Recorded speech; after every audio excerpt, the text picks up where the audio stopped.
Hello friends, लमोरी study में आपका फिर से स्वागत है। मैं विकास कुमार अपने चैनल पे आपका स्वागत करता हूँ।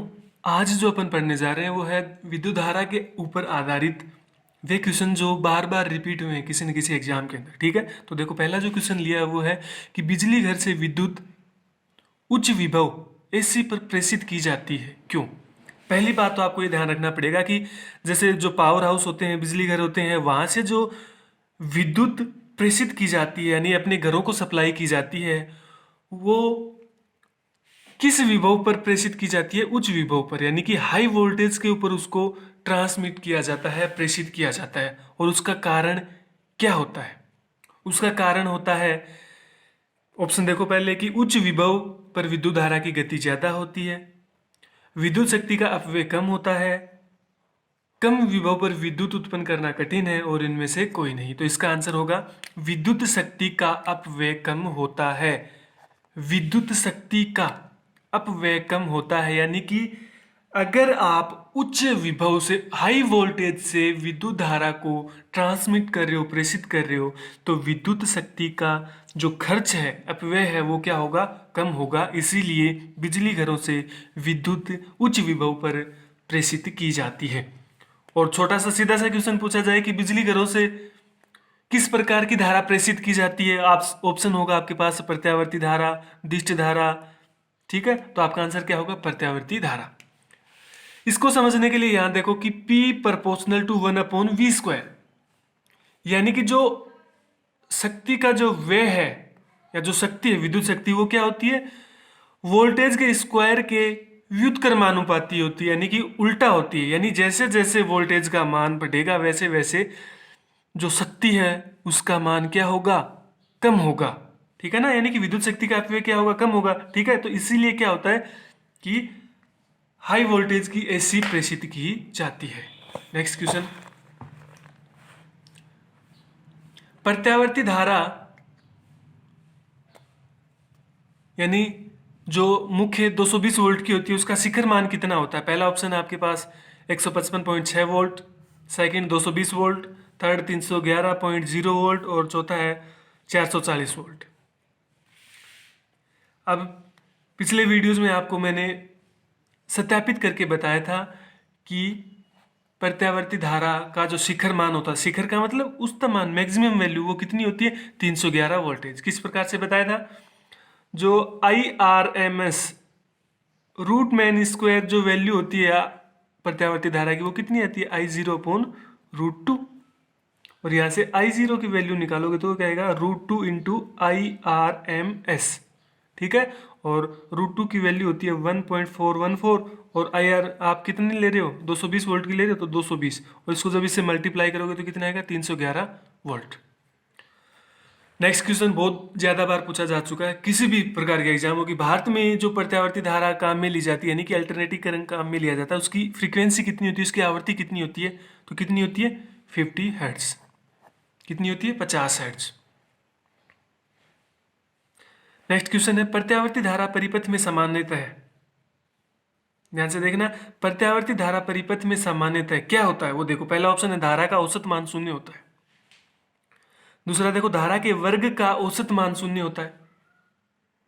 तीसरा है औसत शक्ति 6 शून्य होता है। और चौथा है कि वोल्टता व धारा कला में अंतर शून्य होता है। अब देखो, अभी तक जो अपन ने वीडियो पढ़ा है उसके अंदर वोल्टता व धारा कला, ये तो 12th क्लास की बात अभी अपने नहीं पढ़ी। वोल्टता व धारा कला में अंतर शून्य नहीं होता। ठीक है, दूसरी बात अपन ने पढ़ी, औसत शक्ति 6 शून्य होता है। भाई आप प्रत्यावर्ती धारा को एक जगह से दूसरी जगह तक ट्रांसमिट कर रहे हो तो कुछ ना कुछ तो विद्युत शक्ति का 6 जरूर होगा, यानी कि ये ऑप्शन भी गलत है। अब आपके पास बचे ऑप्शन 2 कि धारा का औसत मान शून्य होता है या धारा के वर्ग का औसत मान शून्य होता है। तो मैं आपको बताऊं कि अपन ने जो ग्राफ बनाया था धारा और समय के बीच, ज्यावक्रीय ग्राफ, पिछले वीडियो में, उसके अंदर किस प्रकार से बना रहे थे आप? कि इस प्रकार से आप बना रहे थे। एक चक्कर यहां से शुरू हुआ और यहां खत्म हुआ, यहां तो पॉजिटिव और यहां कैसे थी? नेगेटिव। यानी एक पूरे चक्कर में धारा का औसत मान कैसा निकल के आ रहा है, ये तो प्लस की आएगी और ये माइनस की आ रही है, इसका मतलब धारा का औसत मान कैसा निकल के आ रहा है, 0 निकल के आ रहा है। तो इसका आंसर क्या होगा, धारा का औसत मान क्या होता है, 0 होता है। यानी कि प्रत्यावर्ती धारा परिपथ में सामान्यतः धारा का एवरेज जो वैल्यू होती है वो कितनी आएगी, 0 आएगी। यहाँ देखो अपन ने क्या लिखा था, प्लस का I0 लिखा था और नीचे की ओर क्या लिखा था, माइनस का I0। जब जोड़ोगे तो क्या आ जाएगा, 0 आ जाएगा। ठीक। नेक्स्ट क्वेश्चन, वह प्रक्रिया जिसके द्वारा एसी डीसी में बदलती है क्या कहलाती है। ठीक है, यानी कि अल्टरनेटिंग करंट को डीसी में जिस प्रोसेस के तहत बदला जाता है वो क्या कहलाती है। पहला ऑप्शन है शुद्धिकरण, दूसरा है आवर्धन एम्पलीफायर, तीसरा है दिष्टकरण रेक्टिफिकेशन रेक्टिफायर, और डी है धारा आवर्धन। तो आपको बताया था कि एसी को डीसी में कौन सी युक्ति बदलती है, दिष्टकारी बदलता है रेक्टिफायर। तो उस प्रोसेस को क्या कह दोगे, दिष्टकरण। क्या कहलाएगा, दिष्टकरण। नेक्स्ट क्वेश्चन है, एक बल्ब को पहले डीसी में व बाद में समान एसी वोल्टेज से जोड़ा जाता है तो यह क्या होगा, देखना।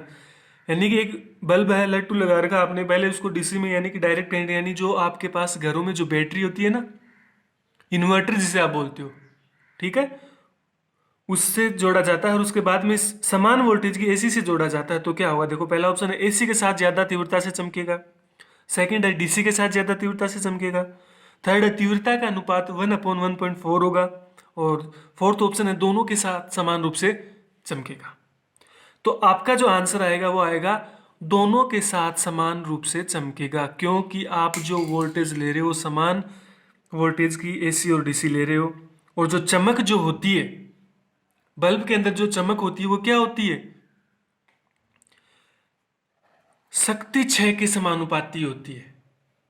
ठीक है, बल्ब की जो चमक होगी वो क्या होगी, शक्ति 6, यानी कि जो शक्ति 6 हो रही है उसी के समानुपाती होगी। तो दोनों में शक्ति 6 समान होगा, चाहे आप एसी में जोड़ो चाहे डीसी में जोड़ो, तो दोनों के साथ समान रूप से चमकेगा।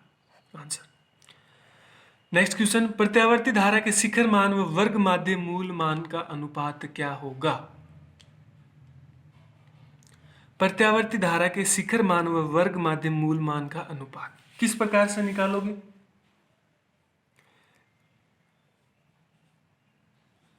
शिखर मान, शिखर मान इस ग्राफ के अंदर देखो, आपका शिखर मान यानी उच्चतम मान क्या ले रहे हो आप, I0 ले रहे हो।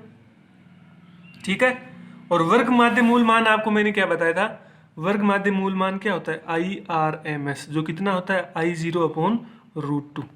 तो वो क्या कह रहा है, प्रत्यावर्ती धारा के शिखर मान, तो शिखर मान तो हो गया I0 और वर्ग माध्य मूल मान हो गए IRMS। इनका रेशियो निकालें तो रेशियो क्या आएगा, I0 तो I0 है ही, IRMS मान की IRMS की वैल्यू रख दो, I0/√2, ये कैंसिल √2 पर आएगा तो इसका मान कितना आएगा, √2। ठीक है, तो इसका वर्ग माध्य मूल का अनुपात कितना होता है, √2। नेक्स्ट क्वेश्चन, दिष्ट धारा की आवृत्ति होती है, कितनी होती है, 50 हर्ट्ज, 60 हर्ट्ज, 0, 220 वोल्ट। तो प्रत्यावर्ती धारा के ग्राफ में मैंने आपको क्या बताया था, जो ग्राफ बनता है प्रत्यावर्ती धारा का वो या तो ऐसा होता है, सॉरी प्रत्यावर्ती नहीं, दिष्ट धारा, डायरेक्ट करंट का ग्राफ बताया था आपको कि इधर T लिया था और इधर I लिया है। तो जो ग्राफ है वो या तो ऐसा है, और अगर असमान दिष्ट धारा है तो वो कैसा है, ऐसा दिखा रहा है, इधर T लेयर का आपने और इधर I लेयर का। तो क्या धारा की दिशा बदल रही है क्या, यहाँ पे नहीं बदल रही, धारा की दिशा नहीं बदल रही, इसका मतलब जो उसकी फ्रीक्वेंसी है वो कैसी होगी, 0, यानी दिष्ट धारा की आवृत्ति कैसी होती है, 0 होती है। थैंक यू, वीडियो लाइक आए तो शेयर जरूर करें।